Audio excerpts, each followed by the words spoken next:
Just SLC complete ಮಾಡಿ PUC admission ಮಾಡಿದ ಅಷ್ಟೇ. ಆ ಟೈಮ್ ಸರ್ ಹೋದಾಗ ಇದೇ ಜಾಗದಲ್ಲಿ ಮಲ್ಕೊಂಡು ಇವತ್ತು ಅಲ್ಲ ನಿಜ ಅವತ್ತು ಏನೋ ಒಂದು ನಿರ್ಧಾರ ತಗೊಂಡ್ರೆ ಹಠ ಛಲ ಏನಾದ್ರು ಮಾಡ್ಬೇಕು ಅಂತ ಆ ತರದ ಒಂದು ಒಳ್ಳೆ ಜಾಗ ಯಾವಾಗ್ಲೂ ನೆನ್ಪು ಮಾಡ್ಕೊತಾ ಇರ್ತಾರೆ ಸರ್. ಇಷ್ಟೆಲ್ಲ ಬೆಳೆದ ಮೇಲೆ ಇಷ್ಟೆಲ್ಲ ಆಸ್ತಿ ಸಂಪಾದಿಸಿದ ಮೇಲೆ ಅದಕ್ಕೆ ಒಂದ್ ಕ್ಷಣ ಈ ಘಟನೆ ನೆನಪಾಗುತ್ತೆ ಅವಾಗ. ಸರ್ ನನಗೆ ಇದನ್ನ ನೋಡ್ತಾ ಇದನ್ನ ಇವಾಗ ಈಗ ನೆನ್ಸ್ಕೊಂಡ್ರೆ ಸರ್ ನಾನು ಕೃಷ್ಣ ನೆನಪಾಗ್ತಾನೆ ಸರ್. ಭಗವಾನ್ ಶ್ರೀಕೃಷ್ಣ ಪರಮಾತ್ಮ ನೆನಪಾಗ್ತಾನೆ.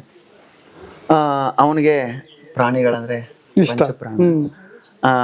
ಆ ಒಂದು ಜಾಗದಲ್ಲಿ ನಾನು ಇದ್ದೆ, ಅಲ್ಲಿಂದಾನೇ ಬಂದಿದ್ದೀನಲ್ಲ ಅನ್ನೋ ಒಂದು ಫೀಲ್ ಇದೆ ನನಗೆ. ಇದ್ರ ಜೊತೆ ಒಳ್ಳೆ ಒಡನಾಟ ನಂಟು ಚೆನ್ನಾಗಿದೆ ನನಗೆ. ಪ್ರಾಣಿ ಪಕ್ಷಿಗಳು ನನಗೂ ತುಂಬಾ ಇಷ್ಟ.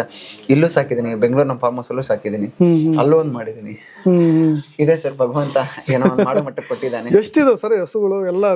ಸರ್ ಇದಾವೆ ಸರ್, ಇವೆಲ್ಲ ಜವಾರಿ ಅಂತ ಕರೀತಾರೆ ಸರ್ ನಮ್ಮ ಕಡೆಗೆ.